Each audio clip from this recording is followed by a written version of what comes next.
अस्सलाम वालेकुम, welcome back with the new reaction video. So कैसे हैं आप सब लोग? उम्मीद करता हूँ खैरियत से होंगे। सो गाइस, मैं आज आप लोगों के लिए लेके आया हूँ वापस से एक इंटरेस्टिंग सा टॉपिक, और वो है लाहौर के ऊपर। कि लाहौर इंडिया का एक हिस्सा था। लाहौर इंडिया का हिस्सा था और इंडिया के हाथों से लाहौर कैसे निकल गया और पाकिस्तान में कैसे शामिल हुआ लाहौर सिटी। तो चलिए जानते हैं।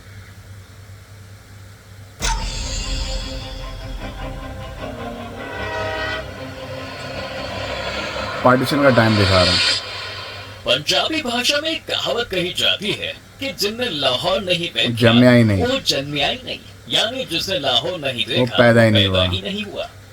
पुराने जमाने से ही लाहौर शहर को हिंदुस्तान का दरवाजा कहा जाता है। अच्छा। क्योंकि मिडिल एशिया और अरब से आने वाले यात्रियों के लिए लाहौर एक बहुत ही इंपॉर्टेंट सिटी हुआ करती थी।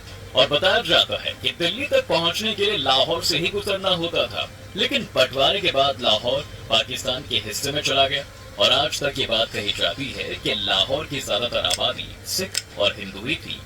इस लिहाज से ये शहर हिंदुस्तान के हिस्से में आना चाहिए था, न कि पाकिस्तान के। तो आज अपनी इस वीडियो में हम इसी दावे की पड़ताल करने जा रहे हैं कि कैसे लाहौर पाकिस्तान के पास गया।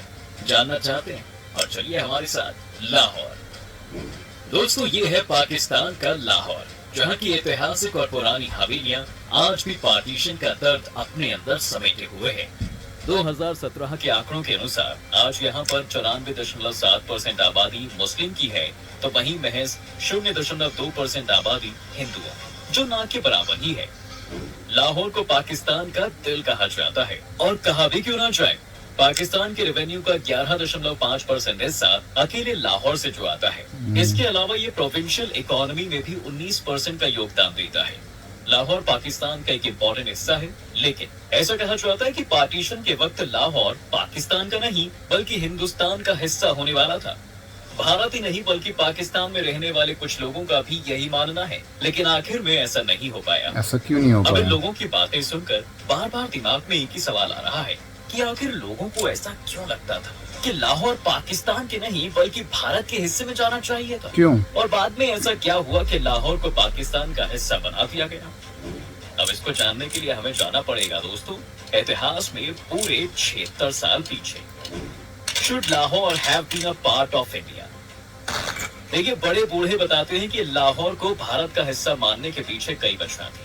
दरअसल उस वक्त रिलीजन के बेसिस पर शहरों का बंटवारा हुआ था। जिस शहर में मुस्लिमों की पॉपुलेशन ज्यादा थी वो पाकिस्तान के हिस्से चला गया, और जिस शहर में हिंदुओं की पॉपुलेशन ज्यादा थी वो हिंदुस्तान के हिस्से में आ गया था। लेकिन इसके साथ ही इसमें कई और फैक्टर्स भी शामिल थे। समुदाय की पॉपुलेशन के अलावा ये भी देखा जा रहा था कि प्रॉपर्टी ओनरशिप किस रिलीजन के पास ज्यादा है। बता दें कि 1941 के पॉपुलेशन सेंसस के अनुसार लाहौर में 40% नॉन मुस्लिम लोग रहते थे, वहीं 80% प्रॉपर्टी ओनरशिप भी नॉन मुस्लिम्स के पास थी। इस वजह से लाहौर की इकोनॉमी में गैर मुस्लिम का बहुत ज्यादा प्रभाव था। ये सबसे मेन कारण था कि जिसकी वजह से लग रहा था कि लाहौर भारत का हिस्सा हो सकता है। इसके साथ ही लाहौर में नॉन मुस्लिम का अधिकार बिल्डिंग्स, मॉन्यूमेंट्स, बिजनेस, इंस्टीट्यूशंस और हॉस्पिटल पर भी बहुत ज्यादा था। जैसे एग्जाम्पल के तौर पर ले लीजिए कि वहाँ का श्री गंगाराम हॉस्पिटल, गुलाब देवी हॉस्पिटल, ये सारे अभी भी हैं। देवी हॉस्पिटल, दयाल सिंह कॉलेज जैसे हॉस्पिटल थे जो सिख और हिंदू ही चलाते थे। इसके अलावा ये महाराजा रणजीत सिंह की रियासत की कैपिटल भी थी। वहीं तब के लाहौर को और बेहतर समझने के लिए चलिए सबसे पहले आपको यहाँ की सांस्कृतिक विरासतों के बारे में बता देते हैं। देखिए, आर्य समाज मंदिर, महादेव मंदिर, शीतला माता मंदिर, भैरव मंदिर, रावल रोड पर श्री कृष्ण मंदिर, दूध वाली माता मंदिर, महाराजा रणजीत सिंह समाधि, डेरा साहिब, प्रकाश स्थान श्री गुरु रामदास जी, भाभारियान जैन दिगंबर मंदिर, जैन श्वेतांबर मंदिर यहाँ के कुछ मशहूर धार्मिक स्थल हैं। वहीं लाहौर के पंजाब यूनिवर्सिटी में तो 8671 संस्कृति और हिंदी की पांडुलिपियां आज भी रखी हुई हैं। लाहौर में उस समय बड़े व्यापारी हिंदू ही थे। अब यहीं से आता है दोस्तों हमारा अगला सवाल कि जब इतनी ज्यादा पॉपुलेशन नॉन मुस्लिम्स की थी, प्रॉपर्टी ओनरशिप का फैक्टर भी हिंदुओं के खेमे में था, तो फिर कैसे ये पाकिस्तान में चला गया? How did the partition happen? दरअसल जब भारत और पाकिस्तान का पार्टीशन होना था तब ब्रिटेन से एक शख्स को बुलाया गया था जिसका नाम था सिरिल रेडक्लिफ। उन्हें आदेश दिए गए थे कि भारत और पाकिस्तान को 2 हिस्सों में बांटना है। लेकिन यहाँ पर सबसे बड़ी बात ये थी कि रेडक्लिफ न कभी पहले भारत आए थे और न उन्हें यहाँ के कल्चर की समझ थी। बस अंधे मुंह उन्हें भारत को बांटने का जिम्मा सौंप दिया गया था। उनकी लीडरशिप में एक रेडक्लिफ कमीशन बनाया गया और इसी कमीशन ने बंटवारे के लिए बॉर्डर लाइन बना दी। उन्होंने जो बॉर्डर बनाया बाद में उसे ही तो रेडक्लिफ लाइन का नाम दिया गया था। उन्होंने ही डिसाइड किया था कि भारत और पाकिस्तान में कौन सा शहर कहाँ पर रहेगा। वहीं लाहौर का फैसला भी रेडक्लिफ ले चुके थे कि उसे किस खेमे में डालना है। और इसी ऐतिहासिक फैसले के बाद आती है 12 अगस्त 1947 की वो तारीख जहां से शुरू हुई एक बहुत बड़ी पॉलिटिकल और रिलीजियस उठापटक। लाहौर में बंटवारे की बात को सुनकर दंगे फैल चुके थे। उधर बताया जाता है कि लाहौर ने आज से पहले कभी ऐसी सुबह नहीं देखी है। सड़कों पर हर तरफ लाशें पड़ी हुई थी। अंग्रेजों का कहना था कि किसी ने लाहौर के भारत में शामिल होने की अफवाह बाहर उड़ा दी थी और इसी के विरोध में हिंदुओं और सिखों का कत्लेआम शुरू हो गया था। महज 24 घंटे के अंदर ही लाहौर में हालात इतने बिगड़ गए थे कि गवर्नर जेंकिंस ने लॉर्ड माउंटबेटन को टेलीग्राम भेजकर फौज को बुलाने का डिमांड कर दी। उन्होंने लिखा था कि लाहौर और अमृतसर की पुलिस पर भरोसा नहीं किया जा सकता क्योंकि कत्लेआम करते हुए कई पुलिस वालों को भी देखा गया है। इसके साथ ही एक बड़े मुस्लिम नेता लियाकत अली ने एक नारा भी दिया था कि हंस के लिया पाकिस्तान, लड़ के लेंगे हिंदुस्तान। लाहौर की हर गली, हर मोहल्ले में यही नारा गूंज रहा था। लोग बताते हैं दोस्तों कि लाहौर के इस कत्लेआम की असल वजह सिरिल रेडक्लिफ ही थे। उनके ऑफिस से ही यह इंफॉर्मेशन लीक हुई थी। लाहौर पहले भारत के हिस्से में ही आना था, लेकिन 12 अगस्त को इतने लोगों का खून बहा के लाहौर को भारत में मिलाने का फैसला गुपचुप तरीके से बदलना पड़ा। कहते हैं कि रेडक्लिफ का एक एसोसिएट पाकिस्तान को कोई भी बड़ा शहर ना दिए जाने से नाखुश था। लाहौर भी जब हाथ से निकलने लगा तो उसने यह इंफॉर्मेशन लियाकत अली को भेज दी थी। कुलदीप नैयर नाम के एक पत्रकार ने एक रेडियो चैनल को बता दिया था कि उसकी रेडक्लिफ से मुलाकात हुई थी।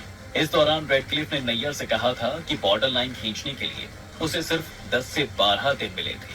उन्होंने बस एक बार हवाई जहाज से ही भारत को देखा था और उसे बताया गया था कि लाहौर हिंदुओं का शहर है, उनकी प्रॉपर्टी मुसलमानों से ज्यादा है। लाहौर तब बहुत बड़े शहरों में गिना जाता था दोस्तों, इस लिहाज से उसे हिंदुस्तान का हिस्सा होना था।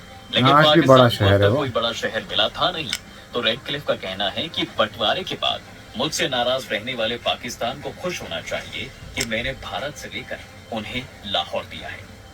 इसके साथ ही उस समय सिरिल रेडक्लिफ ने जो बॉर्डर डिसाइड किया उसके हिसाब से पंजाब के 2 शहर फिरोजपुर और गुरदासपुर भी पाकिस्तान के हिस्से में चले गए थे। और कुछ दिन बाद लॉर्ड माउंटबेटन ने रेडक्लिफ से दोनों शहरों को वापस भारत में शामिल करने का आदेश दिया था। तो माउंटबेटन के इस आदेश से उन दोनों शहरों में भी बहुत मारकाट हुई थी। इसके दूसरे तरफ भारत और पाकिस्तान दोनों के ही लीडर्स फौज के बंटवारे का भी दबाव बना रहे थे। फील्ड मार्शल सर क्लाउड अचिलेक भी रेडक्लिफ के पास आ चुके थे। ज्योग्राफिक पॉपुलेशन के हिसाब के साथ फौज के बंटवारे का प्लान बना। इसके अलावा एयरफोर्स के भी 10 स्क्वाड्रन थे। इनमें से 8 भारत और 2 पाकिस्तान को दिए गए। इसी तरह नेवी के 2 यूनिट भारत को और 1 पाकिस्तान के हिस्से में चली गई। तय ये हुआ था कि अप्रैल 1948 तक दोनों देशों की सेनाओं के सुप्रीम कमांडर फील्ड मार्शल अचिलेक ही रहेंगे।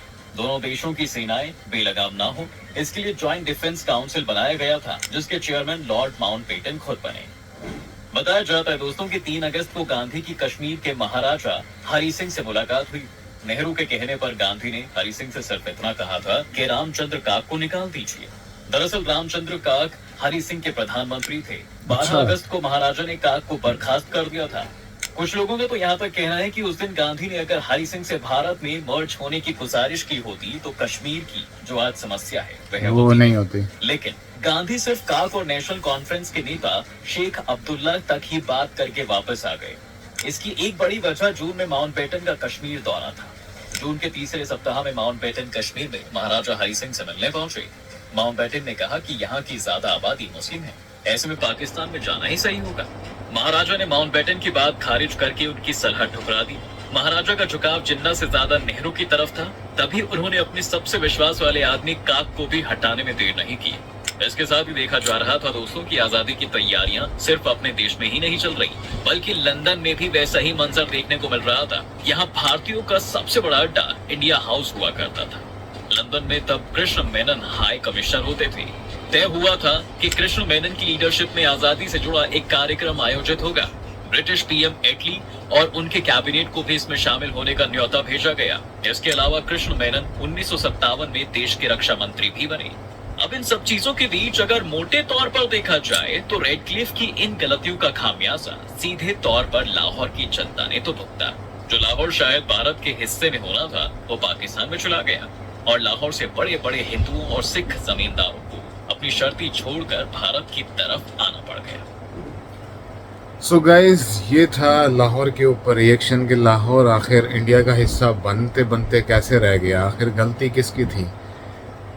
इसमें गलती इंडियंस की थी, पाकिस्तानी की थी या अंग्रेज़ों की थी।